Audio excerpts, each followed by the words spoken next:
Okay दोस्तों, हमें class number 15 में हम कर रहे हैं पीजीबीपी का पार्ट 4। हमने 3 क्लासेस पीजीबीपी की ऑलरेडी कंप्लीट कर दी है। आज अपने क्या पढ़ेंगे? आज अपने मेजरली पढ़ेंगे 33 AB एंड अपना पढ़ने वाले एग्रीकल्चर इनकम। बहुत ही ज्यादा इंपॉर्टेंट टॉपिक है, ध्यान दीजिएगा एंड इजी है कंपैरेटिवली बाकी सारे टॉपिक से। अब स्टार्ट करते हैं। तो आ जाते हैं हम स्ट्रेट अवे। अच्छा, एक काम करना, टर्बो मैराथन से रिवीजन तुम लोग करते चलना, ठीक है? तो इस तरह क्या होगा, टाइम सेव हो जाएगा क्लास के पहले। क्लास शुरू होने से पहले 10-15 मिनट लगेगा, टर्बो मैराथन खोलना, उसमें सारे कॉन्सेप्ट्स कवर है, उसको बस फटाफट रिवाइज कर लेना।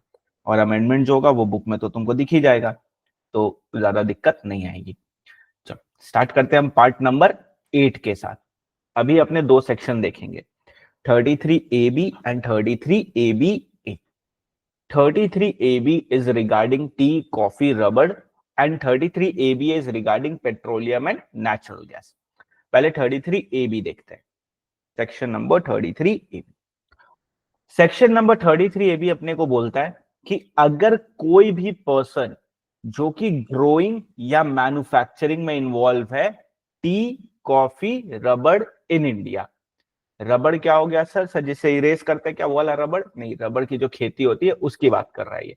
तो growing and manufacturing T, coffee, रबड़ इन इंडिया में अगर अपने इन्वॉल्व है तो हमारे लिए एक स्पेशल सेक्शन है और उस सेक्शन का नंबर है 33AB। सारे सेक्शन नंबर लर्न करने।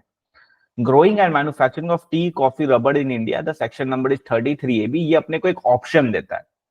ये अपने को बोलता है कि तुम नबार्ड में रुपया डालो। नबार्ड क्या होता है? नबार्ड एक अकाउंट है जिसमें अपने को रुपया मेंटेन करना पड़ता है। तो हमें कुछ portion of the income deposit करना पड़ता है नबार्ड के अकाउंट में। तो अगर तुम नबार्ड में इनकम डालोगे और ये इनकम मतलब जितना रुपया तुम नबार्ड में डालोगे ये तुमको डालना है ड्यू डेट ऑफ आरओआई या 6 months from end of previous year whichever is earlier. यानी फाइनेंशियल ईयर के खत्म होते ही 6 मंथ्स के अंदर या due date of filing of return of income whichever is earlier. अगर अपने ये रुपया डाल देते हैं नबार्ड में तो अपने को एक डिडक्शन मिलेगा। कितना डिडक्शन मिलेगा? जितना रुपया हमने नबार्ड में डाला उतना, या 40% of profit from such businesses. मतलब 40% ऑफ पीजीबीपी। ओके, अब ध्यान से सुनना। जब भी कंपैरिजन होता है तो देखो कंपैरिजन ऐसे होगा, एक्चुअल अमाउंट डिपॉजिटेड या 40% of PGBP which ever is lower. तो जब ये पीजीबीपी निकालेंगे ना, this should be before 33AB। 33AB का जो भी एडजस्टमेंट करना उसके पहले का पीजीबीपी अपने को चाहिए, तभी तो कंपेयर कर पाएंगे ना। अगर उसको इंक्लूड करके कंपेयर करेंगे तो कंपैरिजन होगा नहीं प्रॉपर्ली।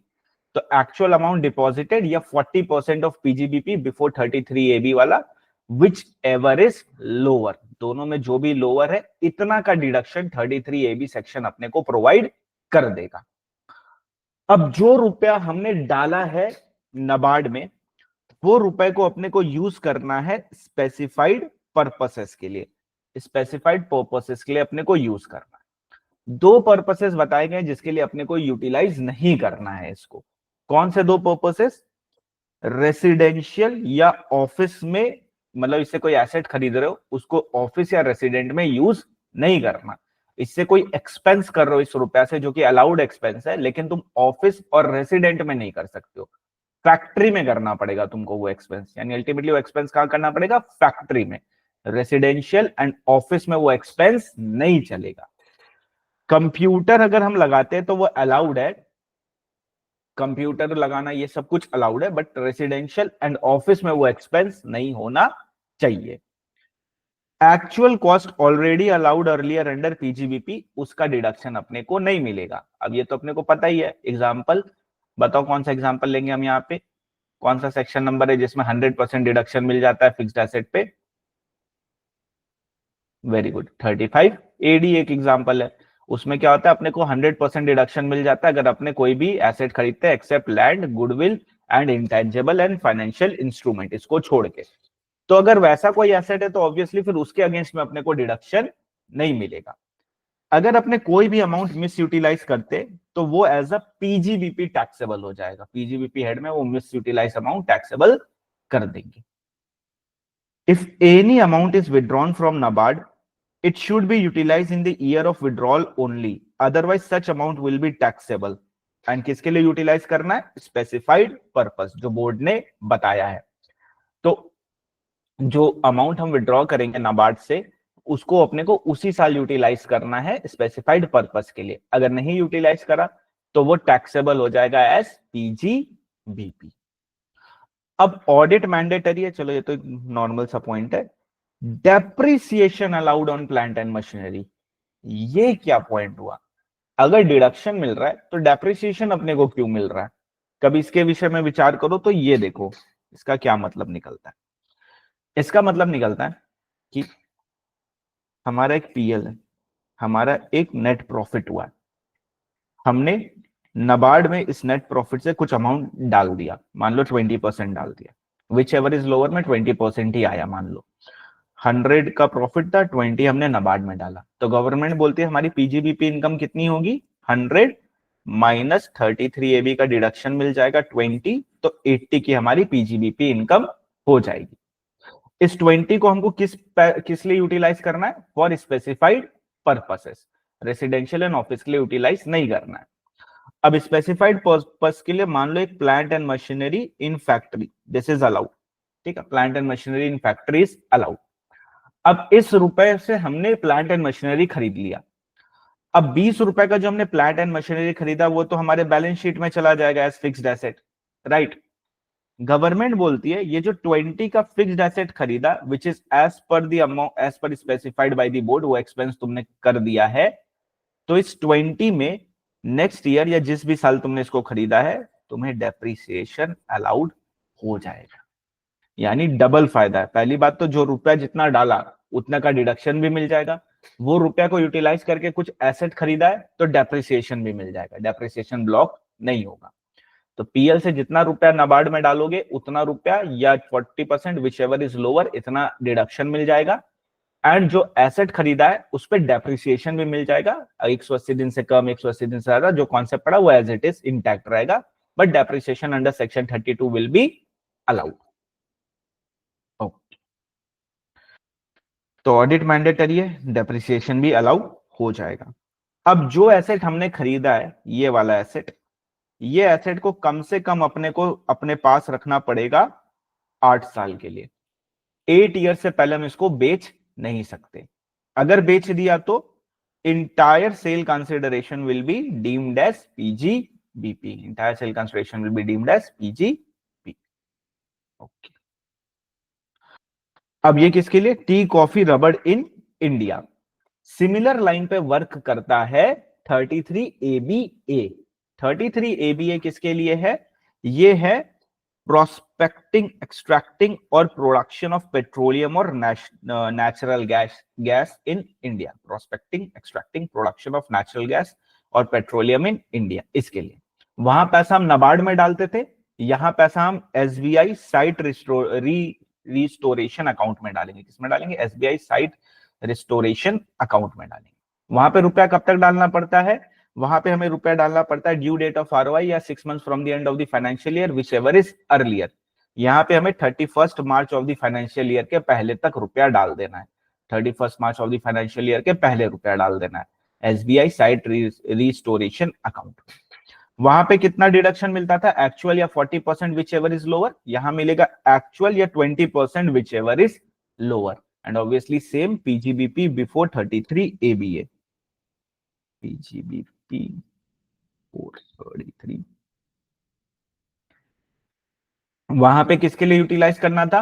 जो बोर्ड बोलेगा। यहां पे भी वही है, बस यहाँ पे नाम क्या हो जाएगा? Ministry of petroleum. तो जो मिनिस्ट्री ऑफ पेट्रोलियम बोलेगा उसी के लिए यूटिलाइज करना है। किसके लिए यूटिलाइज नहीं करना है? यहाँ पे भी सेम है, रेसिडेंशियल एंड ऑफिस के लिए यूटिलाइज नहीं करना है। एक्चुअल कॉस्ट ऑलरेडी अलाउ कर दिया गया पीजीबीपी में, तो अलाउ नहीं होगा। अगर मिस यूटिलाइज करते हैं तो that amount will be taxable, and जो भी रुपया हम विड्रॉ करेंगे साइट रिस्टोरेशन अकाउंट से, उसको अपने को यूटिलाइज करना है 1 साल के अंदर, otherwise that amount will be taxable. जिस साल विड्रॉ किया उसी साल यूज करना पड़ेगा। ऑडिट मैंडेटरी है, अगर इससे अपने कोई प्लांट एंड मशीनरी लेते हैं तो उसका डेप्रिसिएशन अलाउड होगा, और अगर अपने उसको बेच देते 8 ईयर्स के अंदर from the end of the financial year in which it was acquired, तो that will be deemed as PGBP. BP. ATS कहां से कैलकुलेट करना होता है अपने को? From the end of financial year in which asset was acquired. एक example दे देना दोस्तों, एटीएस कहां से काउंट करेंगे अपने? अगर 1/10/2024 को एसेट परचेज किया तो एटीएस कहां से कैलकुलेट करेंगे? जब ये फाइनेंशियल ईयर खत्म होगा, यानी 31 मार्च 2025 के बाद से, यानी 1 अप्रैल 2025 से एक साल काउंट होगा। 26 में सेकंड, 27 में third, and so on and so fourth. Okay, चलो इसको रीड कर लो फटाफट। 33 AB एंड ABA।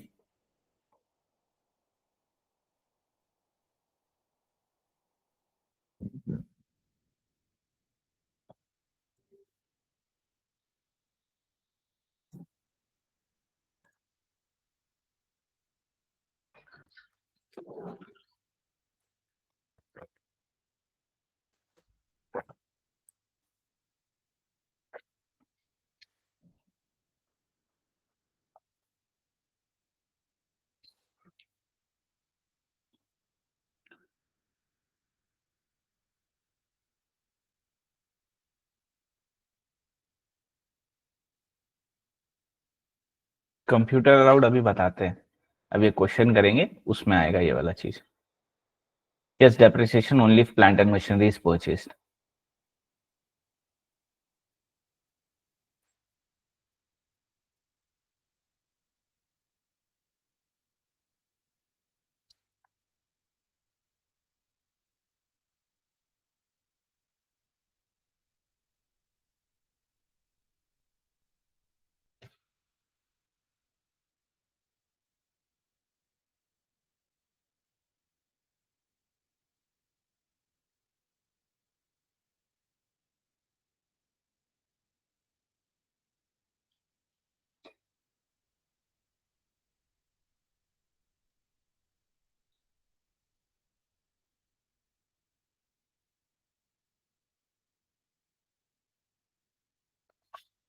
जैसे कंप्यूटर अलाउड लिखा है ना, तो इसका मतलब होता है computer allowed in office.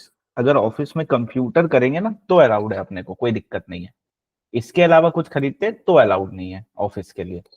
And residential में तो कुछ भी अलाउड नहीं होता, बिकॉज सिर्फ बिजनेस वाले एक्सपेंसेस पीजीबीपी में अलाउ किया जाता है। इन ऑफिस लिख लो, बेटर रहेगा, एक अच्छी सी क्लैरिटी मिलेगी अपने को।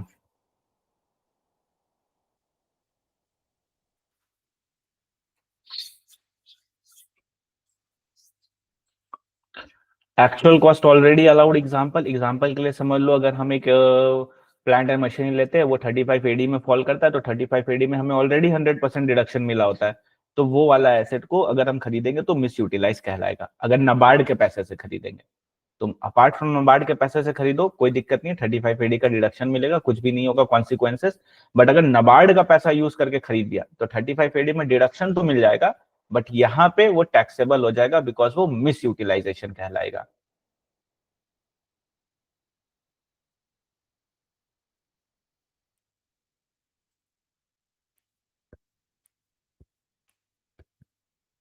किसी भी सेक्शन को कम नहीं समझना, किसी भी सेक्शन से क्वेश्चन आ सकता है एग्जाम में। तो ऐसा मत सोचना कि अरे ये तो एकदम एंड में दिया है तो ये नहीं आएगा। एग्जाम 12th का एग्जाम थोड़ी दे रहे कि एंड वाला कॉन्सेप्ट नहीं पूछेंगे, वो एंड वाला ही कॉन्सेप्ट पूछेंगे।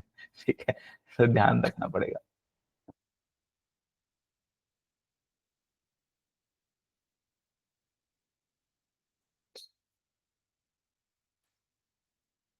ना ना ना ना, वो वाला नहीं, वो वाला नहीं अभिषेक। इट मीन्स कि अपने को नहीं खरीदना है कोई भी ऐसा एसेट जो कि 35 AD में चला जाएगा नबार्ड के पैसे से। नबार्ड में हमने जो पैसा डाला उसको विड्रॉ करके कोई ऐसा एसेट मत खरीद लेना।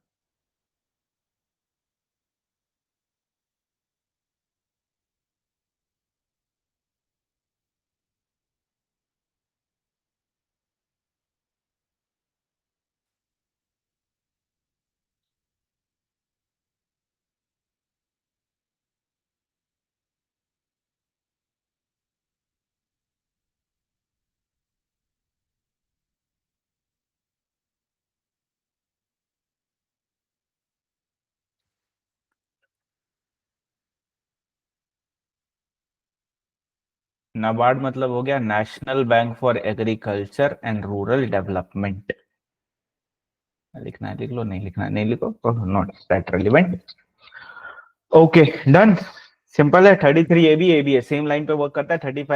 33 AB is for tea coffee रबड़ in India, growing and manufacturing में है। और अगर अपने prospecting extracting and production of natural gas and petroleum में है तो 33 ABA वर्क करेगा। यहाँ पैसा नाबार्ड में डालना है, यहाँ पे पैसा SBI साइट रिस्टोरेशन अकाउंट में डालना है। यहाँ पे कब तक डालना होता है, ड्यू डेट ऑफ RY या 6 months from end of financial year whichever is earlier. यहाँ पे ड्यूरिंग द फाइनेंशियल ईयर डालना है, 31 मार्च के पहले डालना है। यहाँ पे कितना अलाउड है डिडक्शन, जितना रुपया डाला या 40% before 33 AB which ever is lower. यहाँ पे एक्चुअल अमाउंट या 20% बिफोर द 33 AB है विच एवर इज लोअर। दोनों को यूटिलाइज करना है फॉर बोर्ड का पर्पस। यहाँ पे मिनिस्ट्री ऑफ पेट्रोलियम, यहाँ पे टी बोर्ड, बोर्ड मतलब टी बोर्ड की बात कर रहा है, ठीक है, लिखना तो लिख लेना। ये अपना CBDT की बात नहीं कर रहा है, tea board of India, coffee board of India, इनकी बात कर रहा है। पैसे को किसके लिए यूटिलाइज नहीं करना है, रेसिडेंट एंड ऑफिस एक्सपेंस के लिए यूटिलाइज नहीं करना है, बट कंप्यूटर खरीदोगे ऑफिस के लिए तो चलेगा। And actual cost already allowed under PGBP, तो ये मिस यूटिलाइजेशन कहलाएगा। अमाउंट मिस यूटिलाइज PGBP की तरह टैक्सेबल होगा। जो भी अमाउंट विड्रॉ करोगे उसको 1 साल के अंदर यूटिलाइज कर लेना, जितना नहीं यूटिलाइज करोगे वो PGBP हेड में चला जाएगा। ऑडिट मैंडेटरी है, डेप्रिसिएशन अलाउ होगा जो प्लांट मशीनरी खरीदोगे नाबार्ड के पैसे से। एंड इसको 8 साल तक अपने पास रखना, 8 साल के पहले बेच दिया तो डीम्ड PGBP इनकम। आसान सा। अब आओ चलते हैं एग्रीकल्चर इनकम की तरफ। पढ़ा होगा इंटर में बट याद कुछ भी नहीं होगा। एग्रीकल्चर इनकम गौर नाल सुनना, ठीक है। एग्रीकल्चर इनकम में बहुत सारे मिसकंसेप्शन है, पहले तो इसको क्लैरिटी में लो कि एग्रीकल्चर इनकम किस प्रकार की जाती है कैलकुलेट। तो ध्यान से देखो, agriculture income has been divided into 2 categories.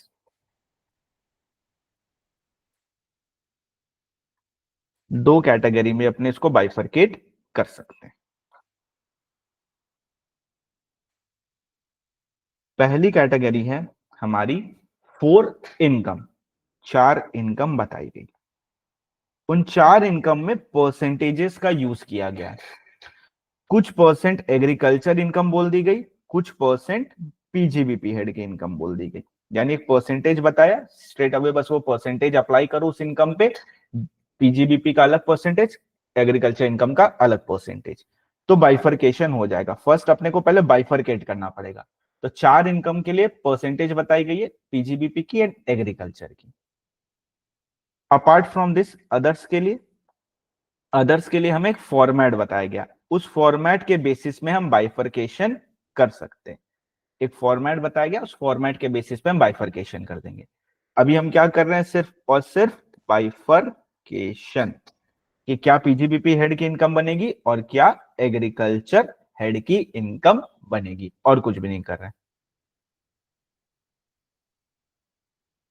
अब देखो हमने क्या देखा, 2 प्रकार की इनकम होती है। एक होती है 4 इनकम जिसके लिए परसेंटेज बताए गए हैं, PGBP कितना बनेगा, एग्रीकल्चर कितना बनेगा। इस 4 को छोड़ के बाकी जितनी भी इनकम है उसके लिए फॉर्मेट बताया गया है। वो फॉर्मेट को आप यूज करो, फिर आपको पता चल जाएगा कितनी PGBP हेड की इनकम बनेगी और कितनी एग्रीकल्चर हेड की इनकम बनेगी। अभी सिर्फ इनकम निकालना देखें। अब जब इनकम निकाल लेंगे उसके बाद अपने उस पर क्या चार्ज करेंगे, टैक्स चार्ज करेंगे। अब इस टैक्स में भी 2 कैटेगरी बताई गई है।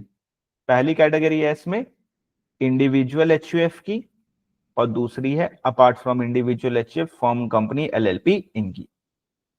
जब हम इंडिविजुअल HUF की बात करते हैं तो इनका टैक्स निकलता है एग्रीगेशन मेथड से, एग्रीगेशन ऑफ इनकम मेथड से, aggregation of income method use करके हम इनका टैक्स निकालते हैं। और जब अदर्स की बात करते हैं तो अदर्स के लिए एग्रीकल्चर इनकम हो जाती है एग्जेम्प्ट, एंड PGBP की जो इनकम निकली ऊपर फॉर्मेट या परसेंटेज यूज करके, तो उसके लिए जो भी नॉर्मल टैक्स रेट है वो नॉर्मल टैक्स रेट से हम निकाल लेते हैं। नॉर्मल टैक्स रेट, जो भी नॉर्मल टैक्स रेट है एज द केस बी, तो उसके हिसाब से अपने यहाँ पे निकाल देते हैं। तो हमने अभी क्या देखा, हमने देखा एग्रीकल्चर हेड की इनकम। पहले एग्रीकल्चर हेड की इनकम को बाइफरकेट करना पड़ता है, पहले टैक्स नहीं निकालना, पहले एग्रीगेशन कभी भी अप्लाई नहीं करना अपने को। सबसे पहले अपने को क्या करना है, सबसे पहले अपने को बाइफरकेट करना है कि कितनी एग्रीकल्चर की बनेगी और कितनी हमारी पीजीबीपी हेड की इनकम बनेगी। चार इनकम के लिए परसेंटेज वाइज बताया गया, एग्जांपल 60-40, तो 60% एग्रीकल्चर, 40% पीजीबीपी, ऐसे करके बता दिया गया। इसके अलावा जो है उसके लिए एक फॉर्मेट बताया गया, वो फॉर्मेट यूज करके बाइफरकेशन किया जाता है। बाइफरकेट कर लिया। अब टैक्स की बारी। अब आइदर ऑफ दी बोथ, दोनों केस, किसी भी एक केस में जैसा भी अपने बाइफरकेट किए, टैक्स एक जैसा ही निकलेगा। अगर इंडिविजुअल एचयूएफ है तो एग्रीगेशन मेथड यूज करना पड़ता है, अदर देन इंडिविजुअल है, फर्म, कंपनी, एलएलपी है, तो अपने को एग्रीकल्चर इनकम एग्जाम्प्ट हो जाता है, पीजीबीपी नॉर्मल टैक्स रेट जो भी है उस पर टैक्सेबल हो जाती है। 30%, 40% जो भी एज द केस में भी उस रेट पे टैक्सेबिलिटी आ जाती है। सिंपल एकदम, इजी सा। अब देखो, सबसे पहले हम देखते हैं ये फोर इनकम को कैसे बाइफरकेट किया जाता है between agriculture income and PGBP head की इनकम।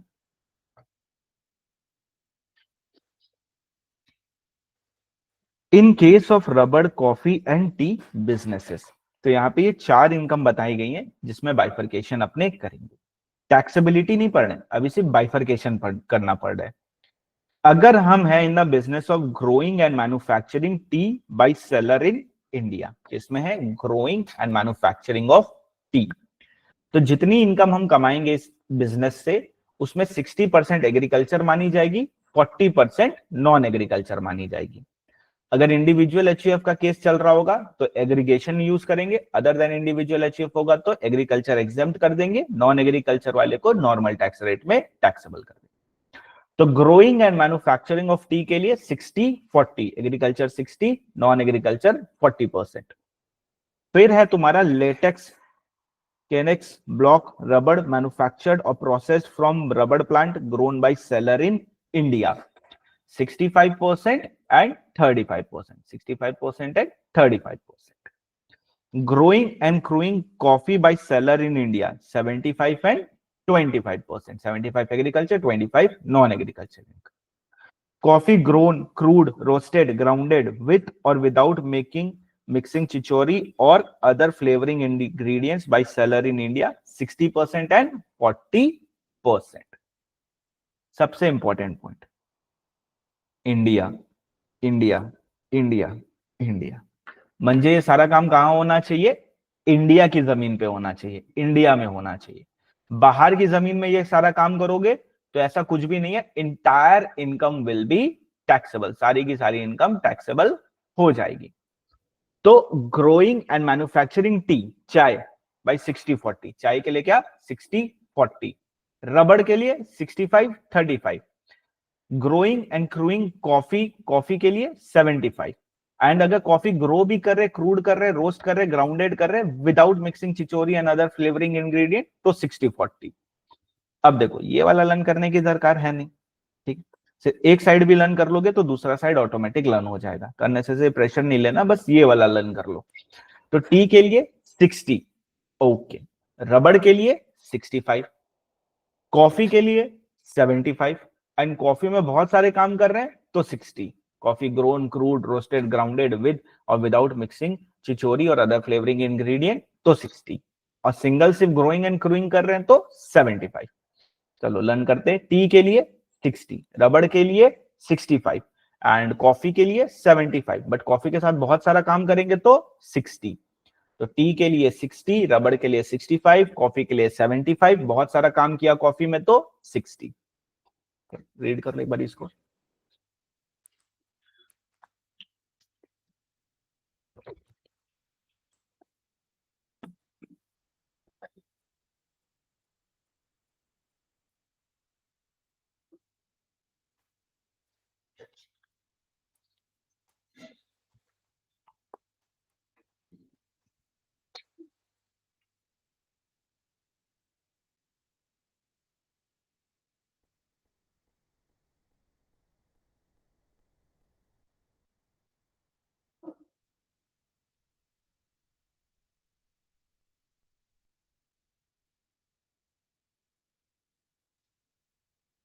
टी के लिए 60, रबड़ के लिए 65, कॉफी के लिए 75, और कॉफी में बहुत सारा काम करेंगे तो 60%।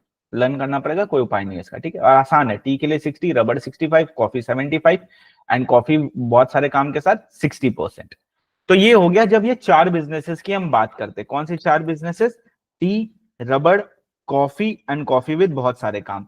अगर ये चार बिजनेसेस करेंगे तो परसेंटेज बता दिया गया एग्रीकल्चर का एंड नॉन एग्रीकल्चर का, 60, 65, 75 एंड 60%। इसके अलावा अगर कोई है तो फॉर्मेट यूज करना है। फॉर्मेट हमें क्या बोलता है? एग्रीकल्चर इनकम हमें लेनी है fair market value of the product less cost of cultivation, and PGBP head की इनकम बनेगी sales value less fair market value of the product less expenses on sales. पढ़ने में आसान है, करने में नहीं। आओ देखते हैं।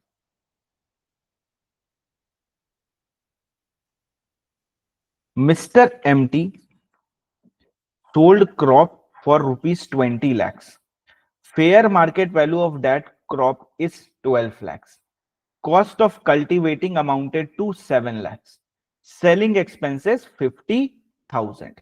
अभी ये जो मेथड अपने देखेंगे ना, ये कैपिटल गेन में भी आने वाला है, ठीक है। नॉन रेसिडेंट में भी ये मेथड आएगा जीडीआर वाले केस में, तो ध्यान से देखना ये मेथड कैसे वर्क करता है। अपने को बोला गया कि पहली बात तो देखो ये चार बिजनेसेस में फॉल करता है कि नहीं। तो देखो ये कौन सा बिजनेस है? क्रॉप का बिजनेस है, एग्रीकल्चर है, लेकिन वो चार वाला नहीं है, टी नहीं है, कॉफी नहीं है, रबड़ नहीं है। तो इस सिनेरियो में फॉर्मेट यूज करना है। फॉर्मेट हमें क्या बोलता है? एग्रीकल्चर हेड की इनकम कैसे निकलेगी? तो एग्रीकल्चर हेड की इनकम निकालने के लिए हमें लेना पड़ेगा fair market value of the crop. Fair market value of the crop कितना हुआ? 12 lakhs। इसमें से हमें माइनस करना पड़ेगा कॉस्ट ऑफ कल्टीवेशन। तो हमने माइनस करा कॉस्ट ऑफ कल्टीवेशन 7 lakhs। तो हो गया कितना? 5 हुआ क्या? 12 माइनस 7, 5 लाख। तो 5 लाख रुपए हमारे बन गई पीजीबीपी हेड की इनकम। अब एक चालाक इंसान क्या करेगा? सर एक काम करते हैं, 5 लाख रुपया माइनस कर देते हैं तो फेयर मार्केट वैल्यू से, तो अपने को मिल जाएगा कि पीजीबीपी हेड की इनकम कैसी है। फॉर्मेट यूज करना, फॉर्मेट दिया ना, फॉर्मेट यूज करना। अब पीजीबीपी हेड की इनकम निकालते। पीजीबीपी मतलब क्या होता है? Selling price minus cost, day 1 से पर डे। सेलिंग प्राइस कितना है? 20 लाख। तो 20 लाख रुपए तो अपने माइनस करेंगे। सेलिंग एक्सपेंसेस ये भी माइनस किया जाता है।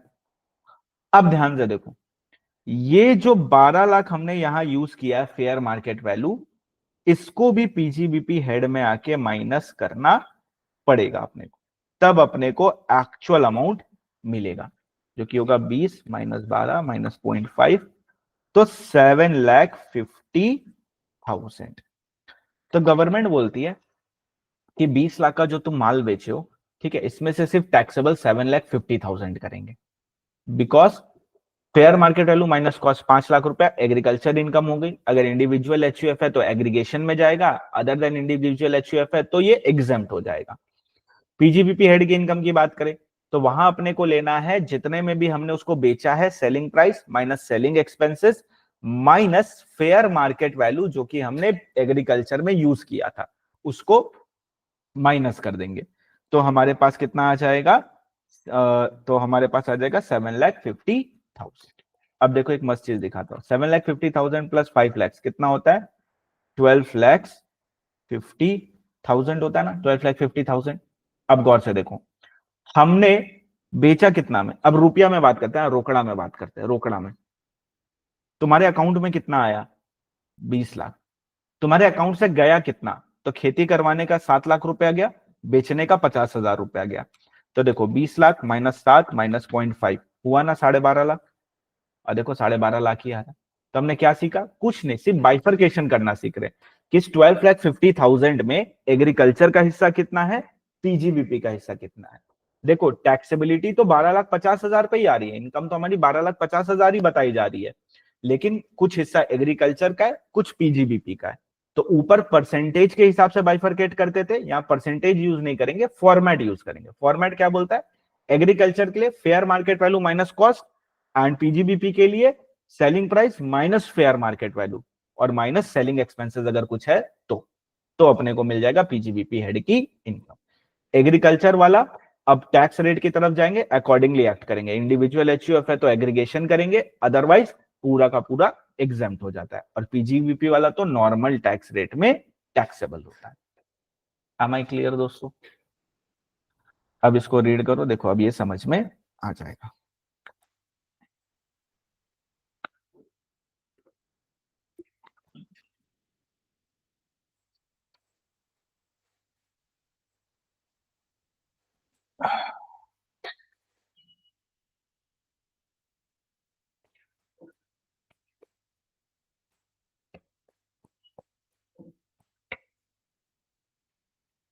Done, okay.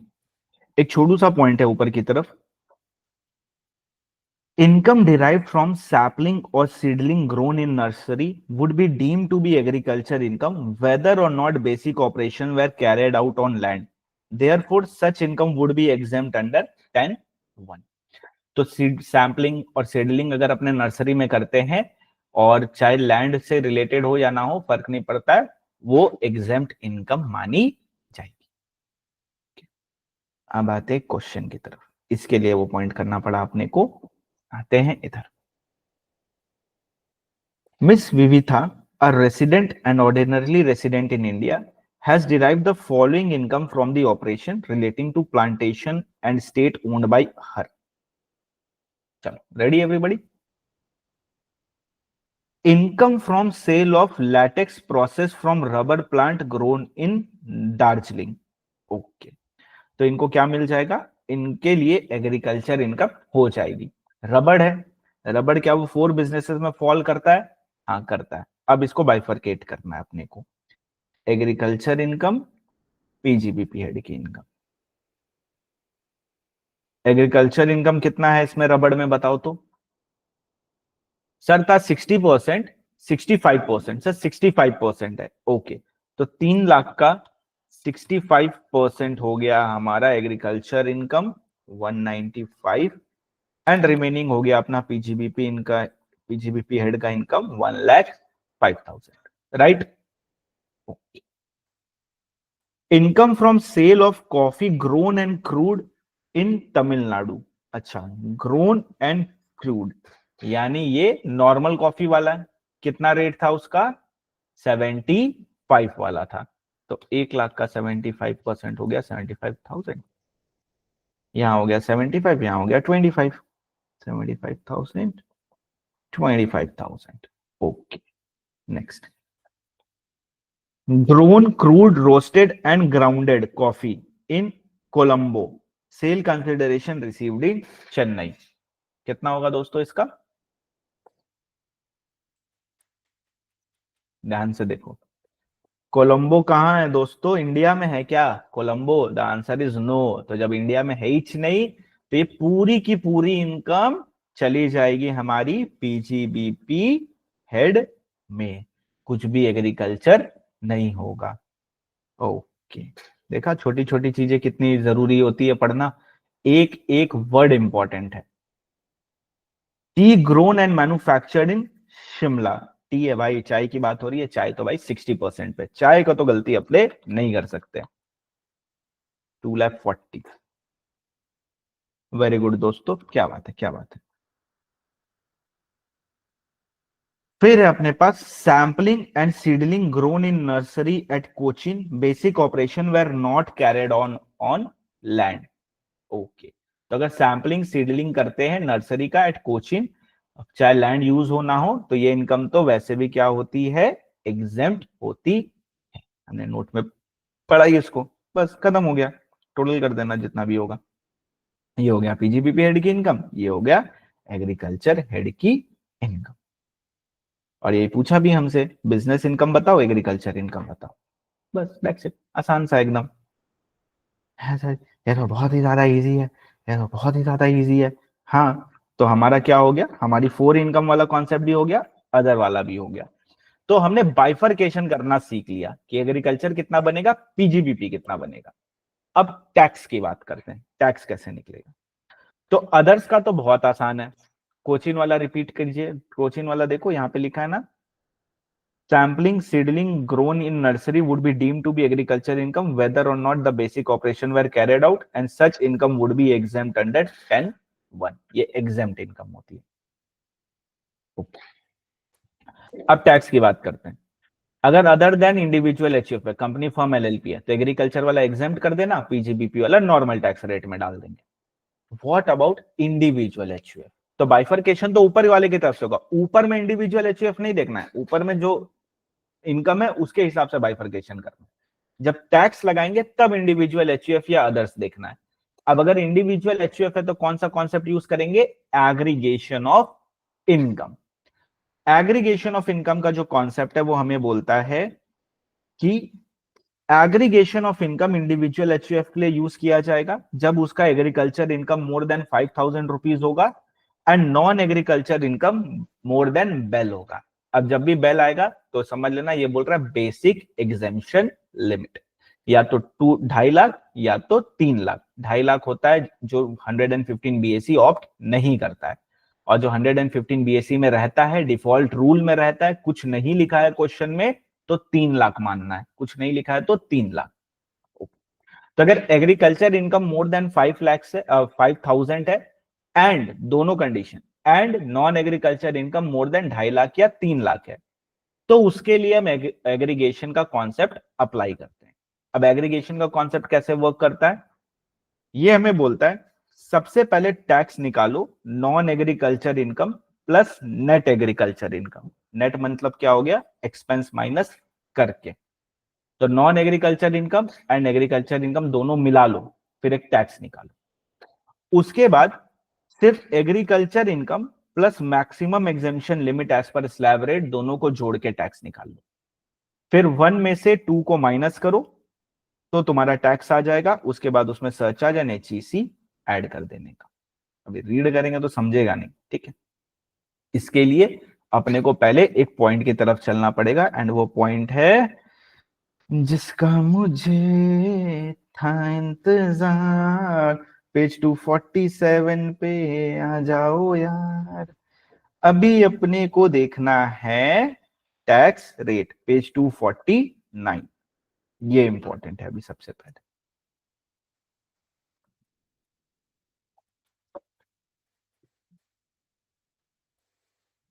आ जाओ दोस्तों, देखो एक आज से पहले ना एक ओल्ड प्रोविजन है, न्यू प्रोविजन, अभी ये कॉन्सेप्ट चल रहा है, ठीक है। न्यू प्रोविजन को ही डिफॉल्ट प्रोविजन बना दिया गया है टैक्स के लिए। न्यू प्रोविजन है 115 BAC। गलती से भी वो 12 लाख तक इनकम एग्जेम्प्ट वाला कॉन्सेप्ट को अपने दिमाग से निकाल के फेंक दो, पहली बात तो, ठीक है। वो अपने एग्जाम के लिए रेलिवेंट नहीं है। गलती से भी उस कॉन्सेप्ट को दिमाग में मत लाना, उसको उठाओ और डाल दो कचड़े की बाल्टी में। अभी उस कॉन्सेप्ट का कोई भी मतलब नहीं है हमारे लिए। हमारे लिए जो कॉन्सेप्ट है वो इस बुक में लिखा है।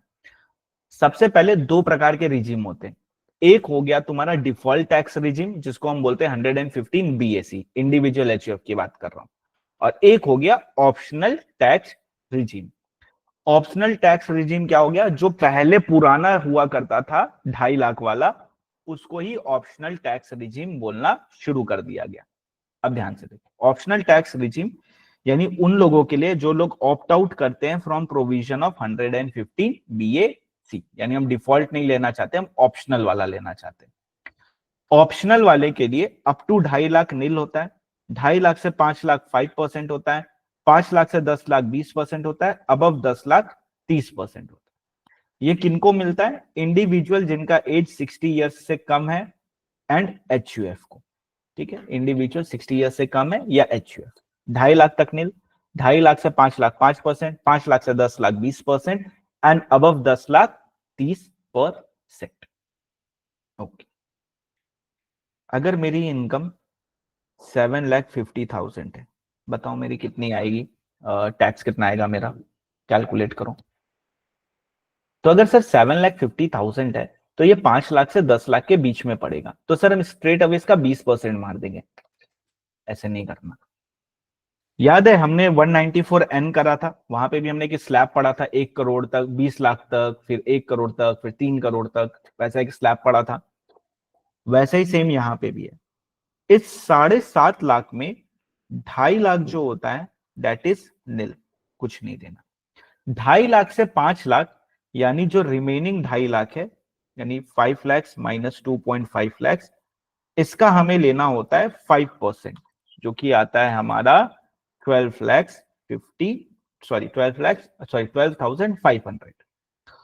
अब 5 लाख से 10 लाख के बीच में जो अमाउंट है, यानी 7.5 -5 लाख, तो 7.5 -5 लाख, ये भी 2.5 लाख हो गया। इसका अपने को लेना है 20%, तो 2.5 लाख का हो गया 20%, जो कि आया मेरा कितना 50,000। तो कितना हुआ 62,500। ठीक है, सिंपल फैक्ट है बट बताना जरूरी है ताकि आप लोग को अच्छे से चीजें समझ में आ जाए। तो 62,500 हमारा टैक्स रेट हुआ। इस तरह करके हम स्लैब रेट को अप्लाई करते हैं।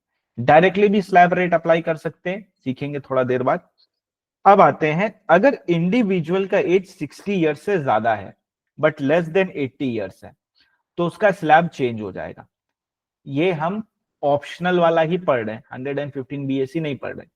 60 ईयर से अबव है बट लेस देन 80 ईयर्स है, तो उसका स्लैब चेंज हो जाएगा। अप टू 3 lakhs नील, 3 से 5 lakhs 5%, 5 lakhs से 10 lakhs 20%, अबव 10 lakhs 30%। तो अप टू 3 lakhs नील, 3 से 5 5%, 5 से 10 20%, अबव 10 30%। और अगर वो 80 ईयर से ज्यादा है तो 5 लाख तक नील है, 5 से 10 20%, अबव 10 30%, 30% का टैक्स रेट लग जाएगा। अभी अपने लिए बस इतना ही रेलिवेंट है। ठीक है, अब वापस आते हैं एग्रीगेशन की तरफ।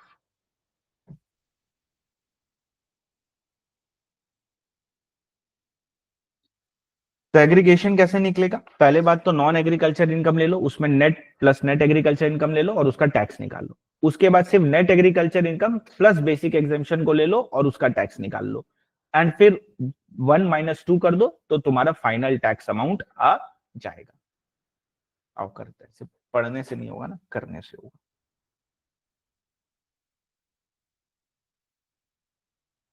Mr. X, a resident, has provided following particular of his income: income from salary, income from house property, agriculture income from Jaipur, expense incurred in earning that agriculture income. Mister x बोला है, मतलब individual HUF की बात कर रहा है, हमें aggregation का प्रोविजन लगाना पड़ेगा। पहला केस में इसका एज है 45 ईयर्स का। Okay, and mister x does not opt for 115 BSE, मतलब ये 2.5 लाख वाले में ऑप्शनल टैक्स रिजिम में फॉल कर रहे हैं, 115 बीएसई में नहीं है। अब हमने क्या पढ़ा? सबसे पहले स्टेप नंबर 1 पे आते हैं। स्टेप नंबर 1 हमें क्या बोलता है? Non agriculture income plus net agriculture income, दोनों को जोड़ेंगे एंड इस पे अपने टैक्स का कैलकुलेशन कर देंगे। स्टेप 1 अपना ये है।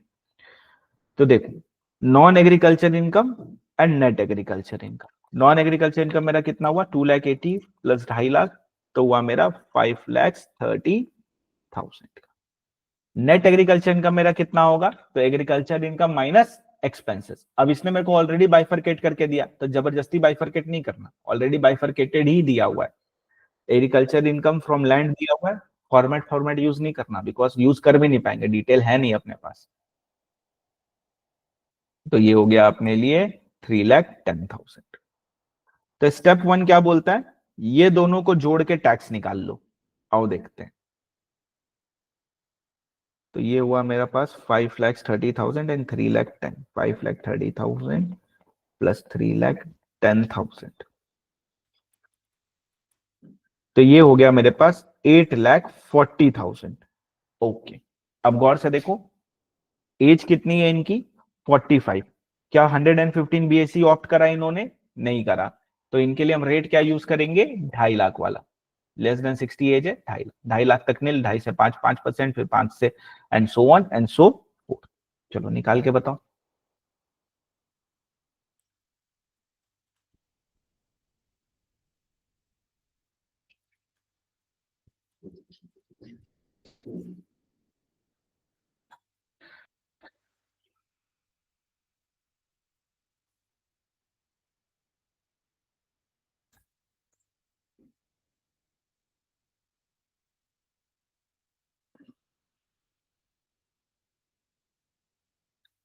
वेरी गुड दोस्तों।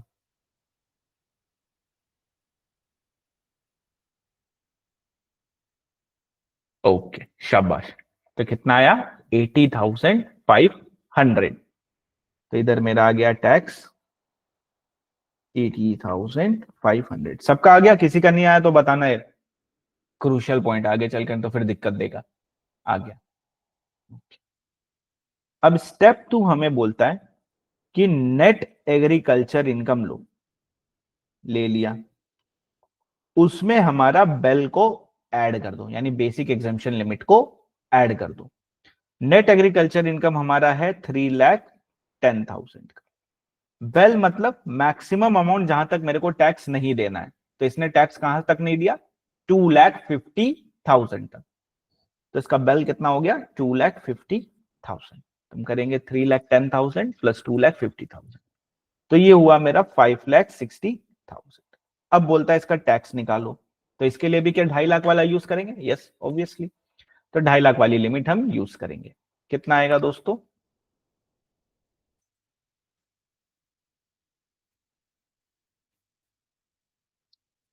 कैलकुलेट करूं। एक आंसर आ गया मेरे पास और आ गया। Very good, very good, very good. तो हुआ मेरा 24,500। बस खत्म। स्टेप 3 में अब टैक्स निकाल लेंगे। कैसे निकलेगा? स्टेप 1 में जो टैक्स आया 80,500, उसमें से माइनस करेंगे 24,500। तो आया हमारा 56,000। और इस पे 4% HEC ऐड करना भूलना नहीं। 56,000 प्लस 4% HEC ऑलवेज आता है। ठीक है। तो 56,000 प्लस 4% HEC। वेरी गुड, शाबाश दोस्तों। अगर समझ आ गया तो इसका सेकेंड पार्ट करो। अगर एज 70 ईयर्स है तब क्या होगा? एवरीथिंग रिमेनिंग द सेम, बस एज को 70 कर दिया। बेसिक वाले चैप्टर में रेट देख सकते हो जाके।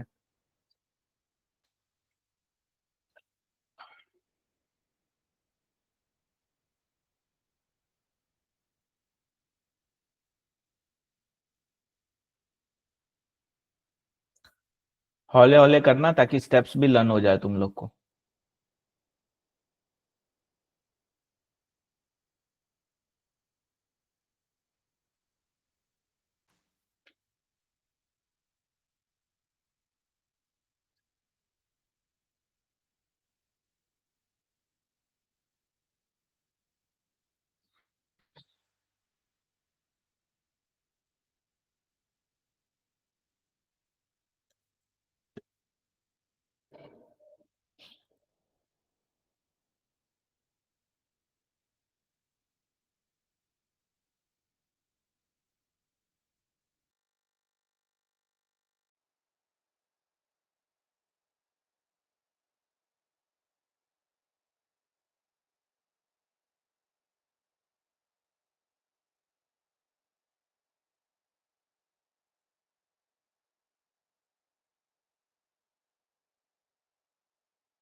डन दोस्तों।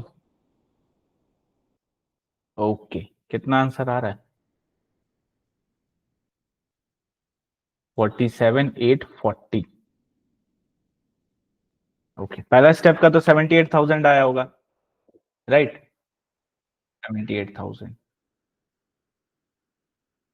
दूसरे स्टेप में कितना होगा? नेट एग्रीकल्चर 3,10,000, यहाँ पे बेल चेंज हो जाएगा, 3 लाख का हो जाएगा, तो हो गया मेरा 6,10,000, right?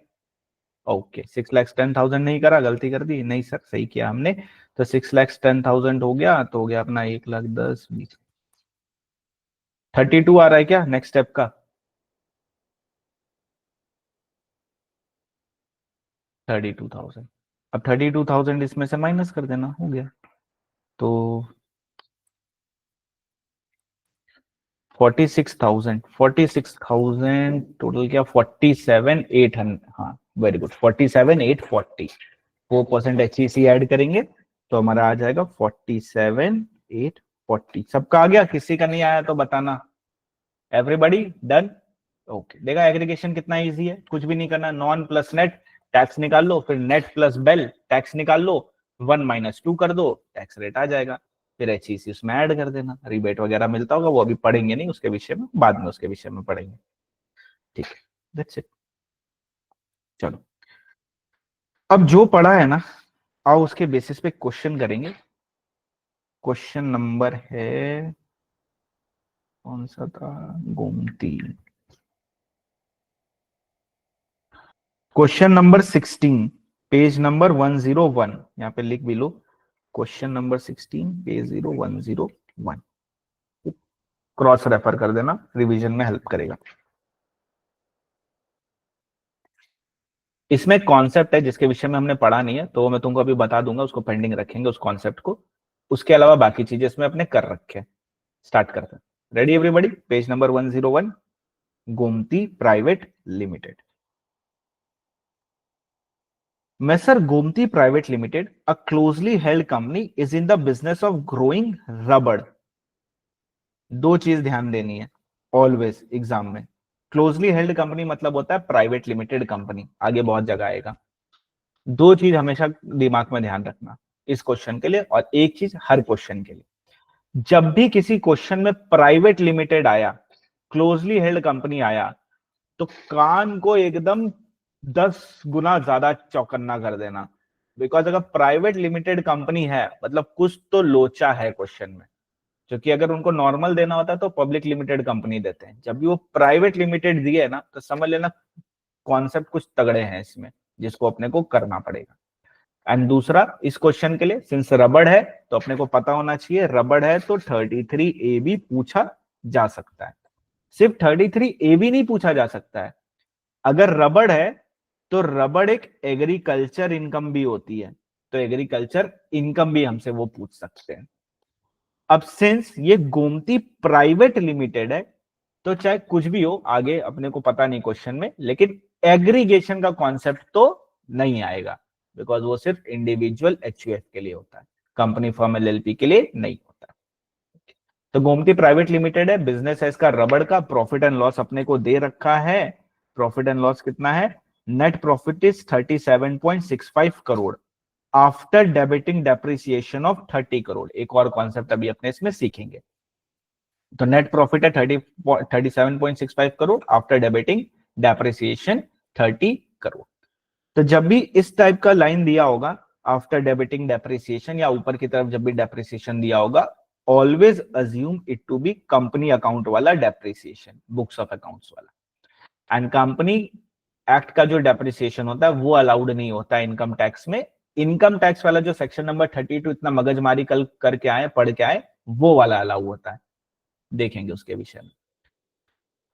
Company has provided the following additional information. सबसे पहला इंफॉर्मेशन, कंपनी ने ₹30 करोड़ डिपॉजिट करा है नबार्ड में। कब करा? 29/4/2025 को करा है। ओके, तो कब तक करना होता है अपने को डिपॉजिट? अपने को 6 मंथ्स या ROI which ever is earlier. तो इसने तो अप्रैल में ही कर दिया, तो विद इन टाइम इसने डिपॉजिट कर दिया। सबसे पहला चीज क्या चेक करोगे? विद इन टाइम है कि नहीं है। तो इसने विद इन टाइम डिपॉजिट कर दिया। The company has brought forward losses of 6 crore pertaining to assessment year 22-23. Mr. A, who continuously held 60% of the share carrying the voting power since incorporation of the company, had sold his entire holding on 1/8/2024. देखेंगे इसके विषय में, but पहली बात मेरे को ये बताओ, लॉसेस जो सेट ऑफ होते हैं वो पीजीबीपी निकालने के बाद सेट ऑफ करोगे या पीजीबीपी में ही सेट ऑफ कर दोगे? तो द आंसर इज पहले पीजीबीपी निकाल लेंगे, बिजनेस की इनकम पहले निकालेंगे, उसके बाद सेट ऑफ करेंगे, उसी में थोड़ी सेट ऑफ कर देंगे। तो पहले इनकम निकालनी है ना अपने को, बिकॉज अपने को अमाउंट डिपॉजिटेड दिया तो 40% वाला चाहिए, तो उसके लिए तो पहले पीजीबीपी हेड की इनकम निकालनी है। तो अभी ये इंफॉर्मेशन अपने लिए रेलिवेंट नहीं है at present. The company had accumulated 200 crores in a special account with NABARD and has withdrawn 40 crore and utilized the same for the following purpose. तो ये सारे पर्पसेस के लिए हमने यूटिलाइज करा। याद करो हमने वहां क्या लिखा था, जब पीजीबीपी निकालेंगे तो नबार्ड वाला एडजस्टमेंट को छोड़ देना, अभी नहीं करना, तभी तो कंपैरिजन करेंगे ना, एक्चुअल या 40% विच एवर इज लोअर। तो एट प्रेजेंट ये इंफॉर्मेशन भी अपने लिए अभी रेलिवेंट नहीं है। आगे बढ़ते हैं। On 31/3/2025, company sold a machinery which was purchased on Itna for 10 crore. Said machinery was in accordance with the scheme of deposit. यानी नबार्ड से एक मशीन खरीदा था, उसको बेच दिया, तो ये नबार्ड वाला एडजस्टमेंट है, अभी कोई लेना देना नहीं इससे। दूसरा क्या है, depreciation allowable as per tax audit report, मतलब इनकम टैक्स के हिसाब से डेप्रिसिएशन 28 करोड़ है। तो देखो सबसे पहले अपने को क्या करना है, क्वेश्चन नंबर 16। जब भी पीजीबीपी का क्वेश्चन स्टार्ट करेंगे, ये तो पहला क्वेश्चन था तो हमने रीड करा, कभी भी रीड नहीं करते पीजीबीपी के क्वेश्चन को, बस एक बार ओवरव्यू करते हैं ऊपर से एंड करते करते स्टार्ट कर देते हैं। तो क्वेश्चन नंबर 16, सबसे पहले लिखना होता है net profit as per PL, फिर कुछ कुछ चीजें ऐड होंगी, कुछ कुछ चीजें लेस होंगी। ऐड करते हैं सबसे पहले। देखो इसने बुक्स ऑफ अकाउंट्स में डेप्रिसिएशन 30 करोड़ दे रखा है। 30 करोड़ मतलब बुक्स ऑफ अकाउंट्स में इसने माइनस किया था पीएल में, जो इसको नहीं करना चाहिए। डेबिट मतलब माइनस, माइनस नहीं करना चाहिए था, तो पहली बात तो ऐड कर देंगे 30 करोड़ को, 37.65। नेट प्रॉफिट पीएल है 37.65 करोड़। 30 करोड़ का जो डेप्रिसिएशन है अपना as per books of accounts, वो ऐड बैक कर देंगे, बिकॉज वो अलाउड नहीं है। फिर हमें बस एक ही एडजस्टमेंट मिला था, वो था depreciation as per income tax. Books वाला अलाउड नहीं होता है, इनकम टैक्स वाला अलाउड होता है। तो बुक्स वाला पहले पूरा का पूरा ऐड कर देंगे, कभी भी नेट नहीं करोगे, मार्क्स काट लेंगे। पहले depreciation as per books of accounts add करोगे, एंड फिर इनकम टैक्स वाला दैट इज 28 करोड़ को लेस कर देंगे अपने। तो 28 करोड़ को अपने लेस करेंगे। जैसे ही अपने ये करेंगे, अपने को क्या मिल जाएगा, पीजीबीपी हेड की इनकम मिल जाएगी। तो 37.65 minus 30 minus 28, sorry 37.65 plus 30 minus 28, तो पीजीबीपी हेड की इनकम आई 29.65 करोड़। इसमें से हमें देना है डिडक्शन। हमें सबसे पहली बात क्या प्रोवाइड करनी है, इनको डिडक्शन प्रोवाइड करनी है। डिडक्शन कितनी मिलेगी, 33 AB का केस है तो एक्चुअल या 40% विच एवर इज लोअर, तो हम इनको देंगे deduction. Less deduction under section 33 AB, actual और 40% ऑफ पीजीबीपी। अब 40% ऑफ पीजीबीपी मतलब 39.65 का 40%, जो कि हुआ मेरा 15.86। एंड इसके साथ एक्चुअल, यानी एक्चुअल इसने कितना ट्रांसफर करा है, तो एक्चुअल इसने डिपॉजिट करा है 30 करोड़। तो 30 करोड़ इसमें हमें लेना है विच एवर इज लोअर, जो कि आएगा 15.86, माइनस करेंगे तो कितना आएगा 23.79। यहां तक पहुंच गए सब?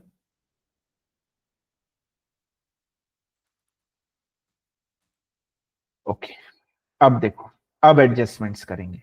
सबसे पहले सेकंड नंबर की तरफ आते हैं। जनरली हम क्या करते हैं, बॉट फॉरवर्ड बिजनेस लॉसेस को हम सेट ऑफ कर सकते हैं, ठीक है, बट एक कॉन्सेप्ट है, set off and carry forward chapter में पढ़ेंगे, अभी बता देता हूं, नहीं समझेगा कोई बात नहीं, वहां पे वापस से पढ़ेंगे, अभी इस पर सुन।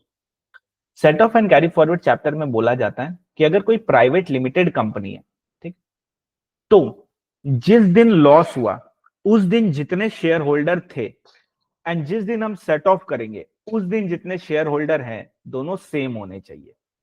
तो जिस दिन हमने लॉस हुआ हमें, उस दिन अगर mister A mister B share holder थे, तो जिस दिन हम इस लॉस को सेट ऑफ करेंगे जिस साल भी, उस साल भी मिस्टर ए और सी हमारे शेयर होल्डर होने चाहिए।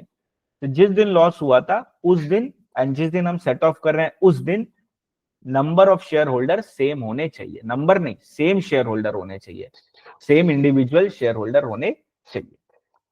अब हमें लॉस हुआ था 2022-2023 में 6 करोड़ का। मिस्टर ए 60% होल्ड कर रहे हैं सिंस इनकॉर्पोरेशन, यानी मिस्टर ए 2022-2023 में भी 60% होल्ड कर रहे होंगे, बट इन्होंने 1 अगस्त 2024 को ये शेयर बेच दिया, सारे शेयर बेच दिए, इंटायर होल्डिंग। तो हम सेट ऑफ किस दिन करेंगे, हम सेट ऑफ करते हैं लास्ट में 31 मार्च 2025 को। क्या 31 मार्च 2025 एंड जिस दिन लॉस हुआ था शेयर होल्डर सेम है क्या? The answer is no, mister A तो चले गए 60% अपना लेके, तो इस सिनेरियो में सेट ऑफ नहीं कर पाएंगे। यानी इन शॉर्ट इसका सिर्फ एक वर्किंग नोट जाएगा, बाकी इसका और कोई कुछ नहीं करना, ठीक है। अब ये वापस से सेट ऑफ चैप्टर जब पढ़ेंगे तो वापस इस पॉइंट को लूंगा तो तुमको और अच्छे से समझ में आ जाएगा। वैसे समझ आ गया होगा कि बॉट फॉरवर्ड लॉस अपने सेट ऑफ कर सकते हैं, बट प्राइवेट लिमिटेड कंपनी में कंडीशन है, जिस दिन लॉस हुआ उस दिन एंड जिस दिन हम सेट ऑफ कर रहे हैं उस दिन शेयर होल्डर सेम होने चाहिए। अगर चेंज हो गए तो सेट ऑफ अलाउ नहीं करेंगे। ओके, चलो next. The company has accumulated 200 crore in special accounts with NABARD. It has withdrawn 40 crores and utilized the same for the following purpose. कोई दिक्कत नहीं है, नबार्ड में पैसा डालो, उसको यूटिलाइज करो, अलाउड है, बट अगर मिस यूटिलाइज करोगे तो वो कौन सा हेड में टैक्सेबल हो जाएगा? पीजीबीपी हेड में टैक्सेबल हो जाएगा। ओके, इसने न्यू स्प्रिंकलिंग मशीन लिया for use in its operation 10 crore. क्या ये अलाउ है? सर कैसे पता चलेगा अलाउ है? दिल से पूछो, पता चल जाएगा। न्यू स्प्रिंकलिंग मशीन लिया ऑपरेशन के लिए, अलाउ करेंगे? बिल्कुल अलाउ करेंगे। ऑफिस अप्लायंसेस लिया for corporate office at Chennai, ये चलेगा क्या? Appliances for office, the answer is no, office में सिर्फ कंप्यूटर अलाउड है, तो ये 10 करोड़ टैक्सेबल हो जाएगा एज पीजीबीपी। दूसरा, कंप्यूटर्स लिया है 5 करोड़ का, अब कहीं पे भी लगाओ, ऑफिस में भी अलाउड है, फैक्ट्री में भी अलाउड है, कहीं पे भी यूज करो, हर जगह अलाउड है। गोडाउन बनवाया 1 करोड़ का near rubber state to store the raw rubber, क्या ये अलाउड है? दिल से पूछो। हाँ सर, आंसर यस आ रहा है, तो allowed expense. Repair to machinery 35 lakh, ये भी अलाउड है, कैपिटल भी अलाउड होता है, रेवेन्यू भी अलाउड होता है, दोनों ही अलाउड है। तो क्या नहीं अलाउड है? सिर्फ ये 10 करोड़ ऑफिस वाला। हमने और क्या पढ़ा था? जितना रुपया निकाला वो सारा का सारा उसी साल यूटिलाइज करना है, तो हमने 40 करोड़ रुपए निकाले, देखते क्या पूरा 40 यूटिलाइज कर लिया क्या? तो 40 करोड़ में 10 करोड़ गया हमारा मशीन में, 10 करोड़ गया ऑफिस अप्लायंस में, अलाउड है नहीं वो बात की बात है, यूटिलाइज कितना हुआ वो देखते हैं। फिर हमारा गया 5 करोड़ कंप्यूटर के लिए, फिर 1 करोड़ हमारा गया उसके लिए गोडाउन के लिए, एंड 35 लाख हमारा गया रिपेयर के लिए। कितना बचा? कितना रुपया अभी तक इन्वेस्ट नहीं करा है? 13.65 करोड़। इतना रुपया अभी तक हमने यूटिलाइज नहीं करा, तो क्या ये रुपया अभी पीजीबीपी हेड में टैक्सेबल होगा? द आंसर इज यस, ये रुपया भी पीजीबीपी हेड में टैक्सेबल होगा, बिकॉज 1 साल के अंदर यूटिलाइज करना था। ये देखो, amount withdrawn from NABARD to be utilized in the year of withdrawal only, otherwise it will be taxable। तो हमने 40 लाख विड्रॉ करा, लेकिन उसमें से हमने यूटिलाइज कितना करा है? यूटिलाइज करा है सिर्फ 10, 10, 5, 1 एंड 35 लाख। तो कितना बचा 13.65 करोड़। इतना रुपया टैक्सेबल हो जाएगा, इतना रुपया टैक्सेबल हो जाएगा अंडर पीजीबीपी। तो दो अमाउंट टैक्सेबल होगा, एक 10 करोड़, एक 13.65। तो ये आ गई हमारी पीजीबीपी हेड की इनकम। इसमें हमें टैक्सेबल करना है, मतलब ऐड कर देना है इस इनकम को, एक 10 करोड़ की इनकम और एक 13.65 करोड़ की इनकम, ये भी पीजीबीपी हेड में जाएगी। नेक्स्ट पॉइंट,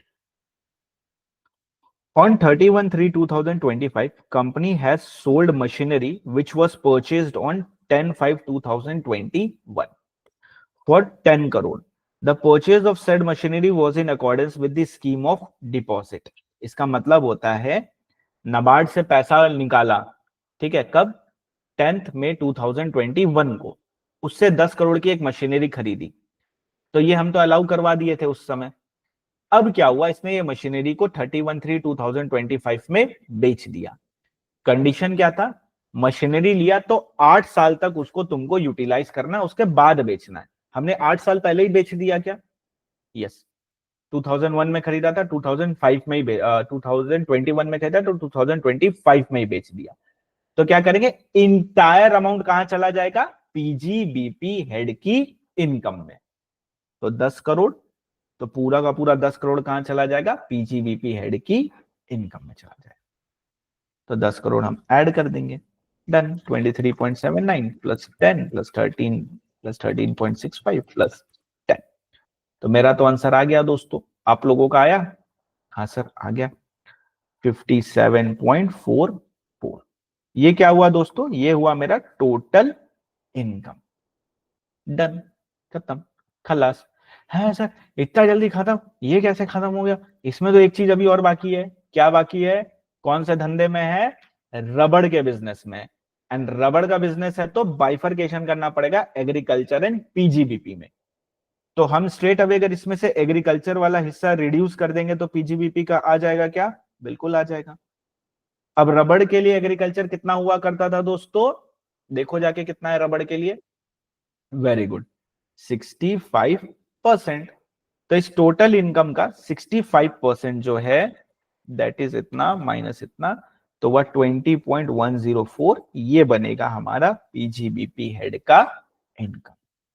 दूसरी चीज ध्यान देना, कौन है?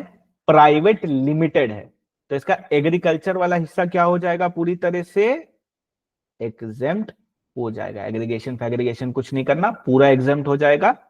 एंड इस पे 25% या 30% से टैक्स लग जाएगा, एज द केस में पढ़ेंगे उसके विषय में। तो 20.104। ओके, तो ये था एक बढ़िया वाला question 33 AB and agriculture income को लेके। किसी को कोई डाउट, कोई समस्या? और इसको एलडीआर मार्क कर लेना, एक ही क्वेश्चन में सब कुछ कवर है।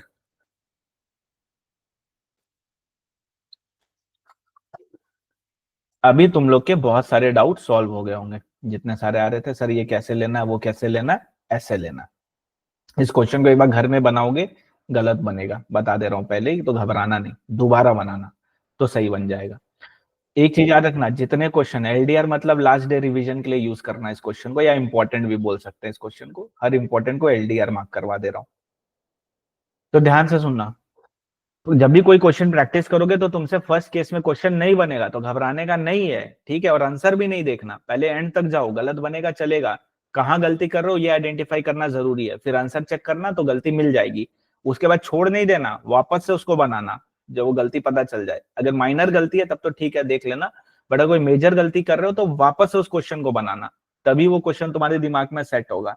नंबर ऑफ टाइम प्रैक्टिस करोगे तो क्वेश्चन ऑटोमेटिकली लर्न हो जाएगा, और एक बार लर्न हो जाएगा तो एग्जाम में फटाफट क्वेश्चन बनेगा। देखो एक चीज बता देता हूँ, कॉन्सेप्ट से जो नए क्वेश्चन है वो सब टैकल कर पाओगे, बट पुराने क्वेश्चंस अगर कोई रिपीट हो रहे हैं तो वहां कॉन्सेप्ट कॉन्सेप्ट लगाना गलत हो जाएगा तुम्हारे लिए, तुमको उसको जल्द से जल्द सॉल्व करना है, ठीक है? क्योंकि यूट्यूब पे एग्जाम के बाद आके वीडियो बनाना आसान है कि ये क्वेश्चन यहाँ से आया, ये क्वेश्चन ऐसे सॉल्व करना है वैसे, बट वो 3 घंटे जस्ट 3 आवर्स में बैठ के उसको सॉल्व करना एक डिफरेंट चैलेंज है, एक डिफरेंट गेम है। तुम्हारे पास समय नहीं होगा कि तुम बैठ के कॉन्सेप्ट सोचोगे, अरे ये तो इस पेज का कॉन्सेप्ट है, अरे ये तो उस पेज का कॉन्सेप्ट, आओ मर्ज कर देते हैं।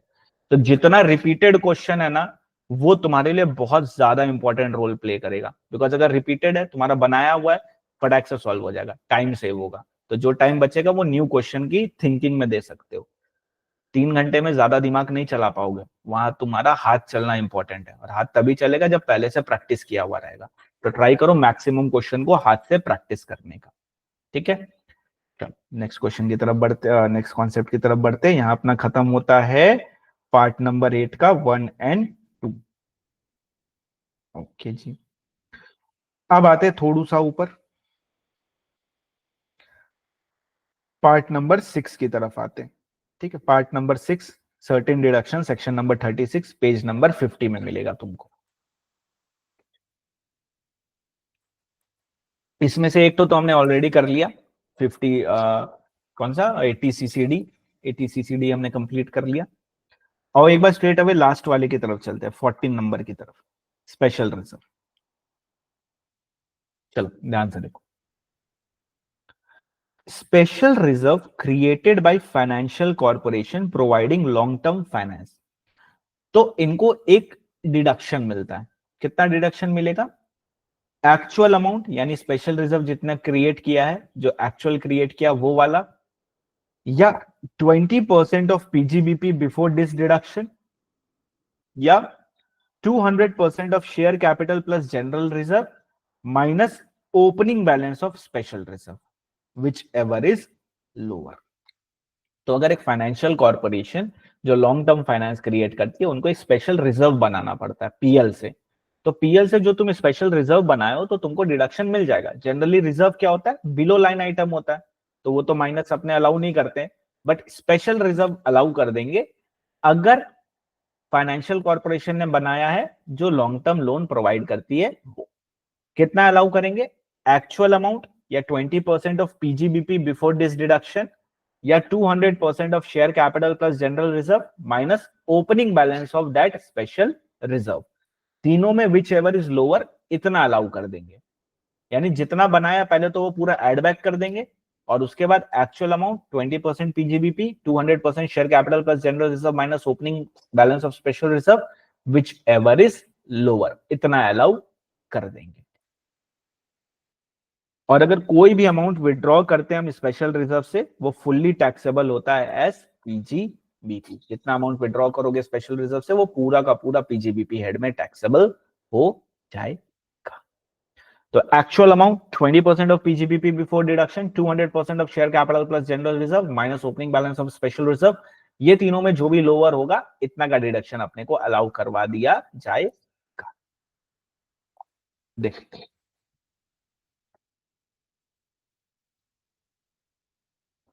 income from business computed under PGBP before claiming deduction is rupees 60 crore. तो पीजीबीपी की इनकम कितनी है? 60 करोड़ की। Net profit as per PL कितना है? 30 crore. Amount transfer to special reserve during the year is 50% of net profit.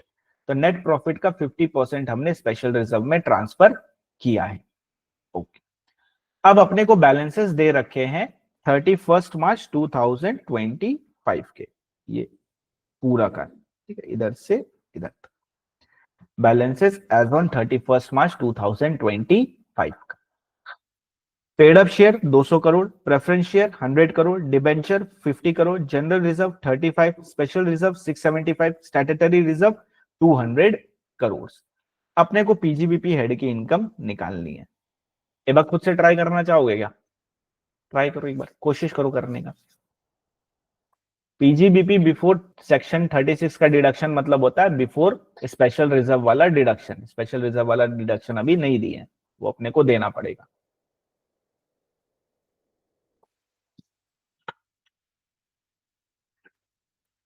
नहीं दिख रहा है क्या?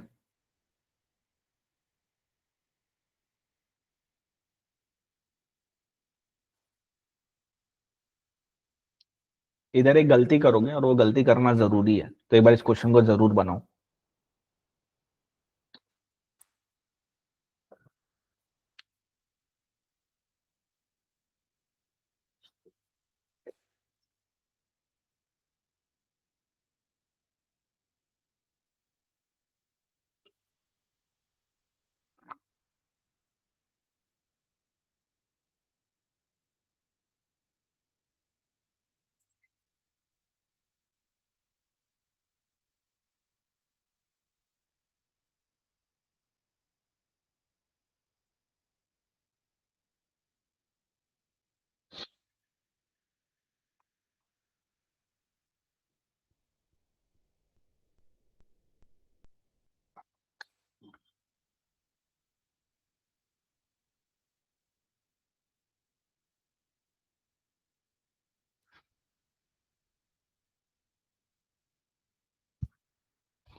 6 करोड़। ओके, बाकी लोग ट्राई करो, गलती करो कोई बात नहीं, करो तो एटलीस्ट, करना इंपॉर्टेंट है ना।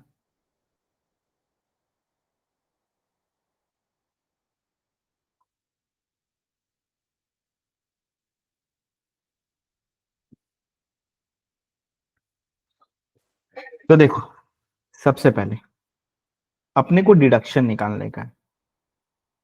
ठीक, स्पेशल रिजर्व वाला केस चल रहा है। कैसे निकलेगा डिडक्शन? बहुत आसान है। सबसे पहले एक्चुअल, एक्चुअल मतलब कितना हुआ? 50% ऑफ नेट प्रॉफिट हमने ट्रांसफर किया है। नेट प्रॉफिट कितना है दोस्तों? 30 करोड़। तो 30 करोड़ का 50% मतलब कितना हुआ? 15 crore. Next, 20% of PGBP. PGBP कितना दे रखा है अपने को?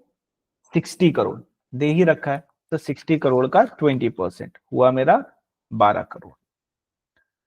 तीसरा, 200% of share capital plus general reserve, और इसमें से माइनस करना है opening value of special reserve.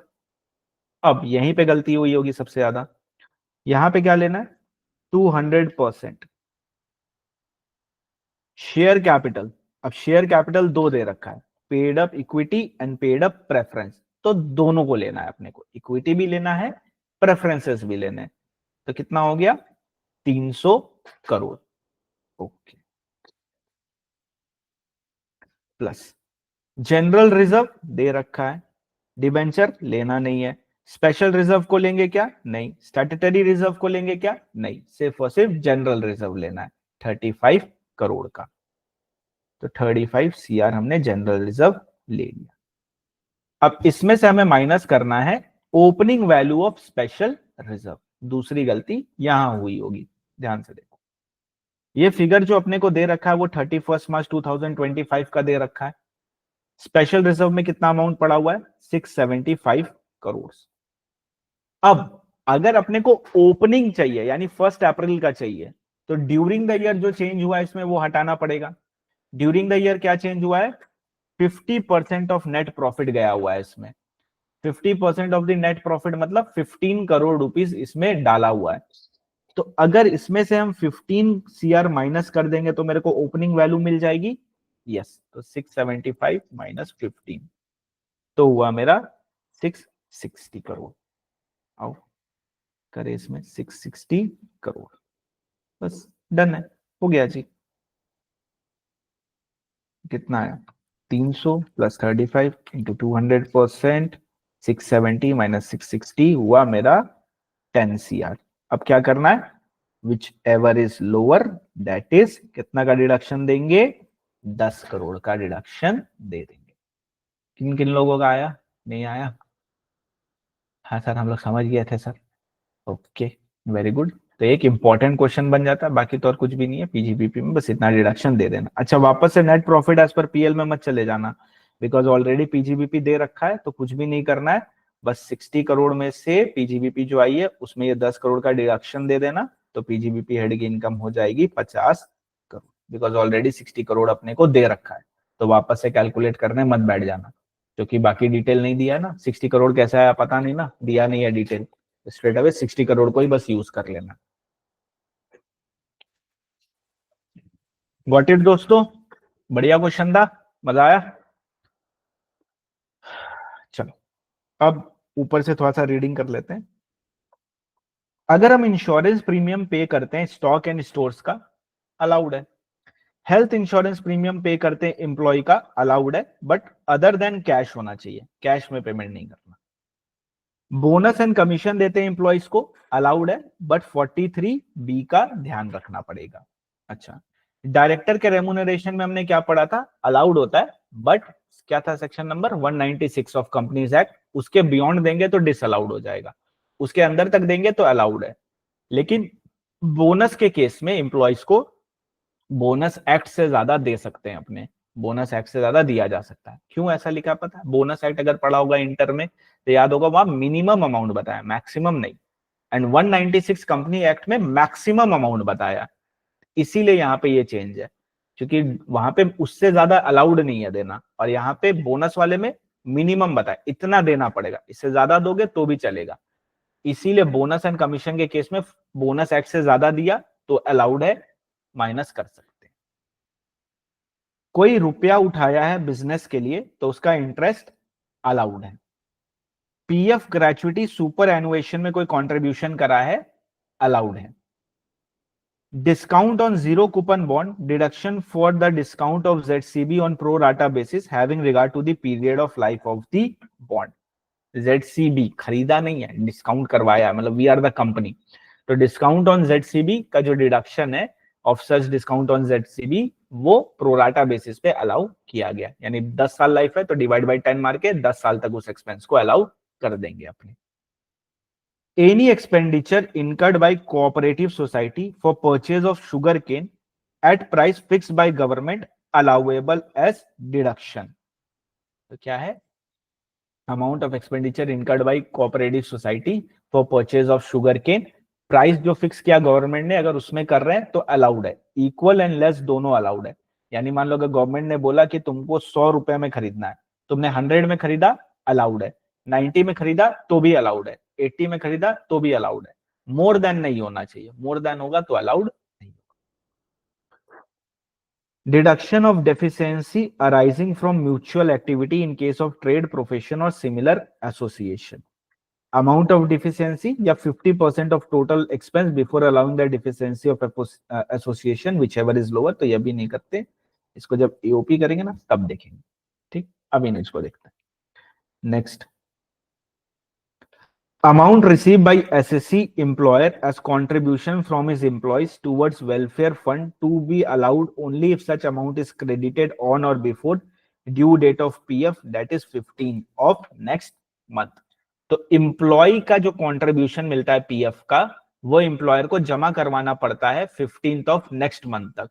तो अगर वो जमा करवा देता है तो वो एक्सपेंसेस अपने अलाउ कर देते हैं एम्प्लॉयर को, एसएससी एम्प्लॉयर को ये एक्सपेंसेस अलाउ हो जाते हैं। अच्छा, एनिमल यूज्ड इन बिजनेस, अब याद करो एनिमल डेप्रिसिएट नहीं होता है, animal life stock plant and machinery नहीं होता है, तो डेप्रिसिएशन उन पे नहीं मिलता है। लेकिन जब हम उनको बेचते हैं तो हमें कुछ डिडक्शन मिलता है। क्या मिलेगा? Cost minus sales as scrap, ये एज अ डिडक्शन अपने को मिल जाता है। Cost minus sales as scrap, यानी जो प्रॉफिट हुआ वो अपने को अलाउ कर देते हैं, लॉस हुआ वो अपने को अलाउ कर देते हैं। बिकॉज खरीदा ज्यादा में जाता है, बेचा कम में ही जाता है, हमेशा लॉस ही होगा इसमें। ठीक है, तो cost minus sales as scrap, वो अपने लॉस जो हुआ वो अलाउ हो जाएगा पीजीबीपी में। Family planning expenditure only allowed to company, this is an important, इसको इंपॉर्टेंट मार्क कर लेना। फैमिली प्लानिंग एक्सपेंसेस अगर रेवेन्यू नेचर का है 100% अलाउ कर देंगे, कैपिटल नेचर का है तो 1/5 करके अलाउ करेंगे। ये आगे एक और बार आएगा। तो जितना भी फैमिली प्लानिंग एक्सपेंसेस कंपनी ने करा है अपने एम्प्लॉयज के लिए, ऑब्वियसली कंपनी की फैमिली की बात नहीं हो रही है, डायरेक्टर की फैमिली की नहीं, एम्प्लॉय की फैमिली की बात हो रही है। तो रेवेन्यू एक्सपेंडिचर जितना करा 100% अलाउ करेंगे, कैपिटल एक्सपेंडिचर जितना करा 1/5 करके अलाउ कर देंगे ड्यूरिंग 5 साल के पीरियड में। ये M2M अभी नहीं, पेंडिंग, इसको अपने करेंगे आईसीडीएस के टाइम पे। चलो, इसके अलावा बाकी रीड कर लो।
हाँ, एनिमल यूज्ड इन बिजनेस, जैसे बहुत लोग का पोल्ट्री फार्म होता है, उन लोगों की बात कर रहे हैं, या किसी प्रकार का बिजनेस हो सकता है एनिमल से रिलेटेड, वैसे।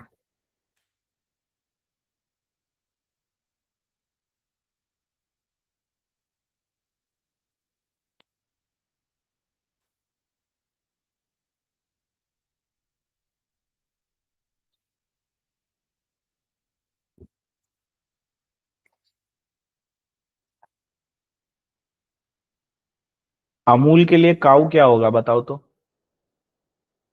रॉ मटेरियल या फिक्स्ड एसेट? काऊ, गाय, एसेट होगा ना, बिकॉज उससे इनकम अर्न कर, रॉ मटेरियल नहीं, एसेट होगा, एसेट।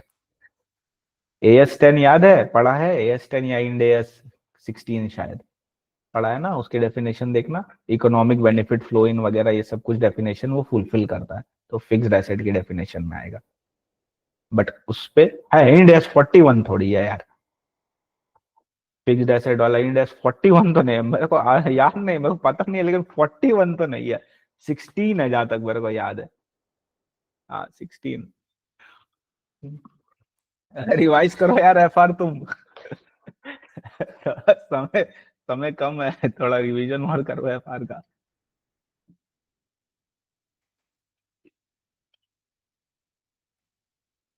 चल, डन कर लिया रीड। ओके, तो दोस्तों आज के लिए इतना ही करते हैं, अब हमारा सिर्फ दो चीज बचा है पीजीबीपी में, होपफुली 2 क्लास में पीजीबीपी खत्म हो जाएगा, पहला क्वेश्चन आंसर सॉल्विंग, एंड दूसरा थोड़े बहुत जो छोटे छोटे इधर उधर पॉइंट बचे बस वो कंप्लीट करना है। उसके अलावा पीजीबीपी एक बार के लिए हो जाएगा, पीजीबीपी पूरा नहीं होगा, बिकॉज पीजीबीपी के में अभी बहुत सारे कॉन्सेप्ट आने हैं, आप समझो पीजीबीपी आपका लास्ट क्लास तक चलता रहेगा, कुछ ना कुछ कुछ ना कुछ कुछ ना कुछ उसमें लगा ही रहेगा। तो दैट्स इट फॉर टुडे, आज के लिए इतना ही करते हैं दोस्तों, मिलते हैं आप लोगों से अब कल, एंड कंप्लीट करते हैं पीजीबीपी के क्वेश्चन आंसर, कल ट्राई करते हैं सॉल्व करने का। Okay, bye bye, take care, जय श्री राम। एंड ये नवंबर एंड दिसंबर 24 वालों, ये वाला स्क्रीनशॉट ले लो, ये क्वेश्चन तुम लोग में नहीं होगा LMS में, इसका स्क्रीनशॉट ले लो।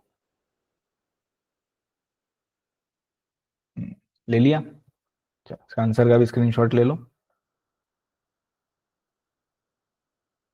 ओ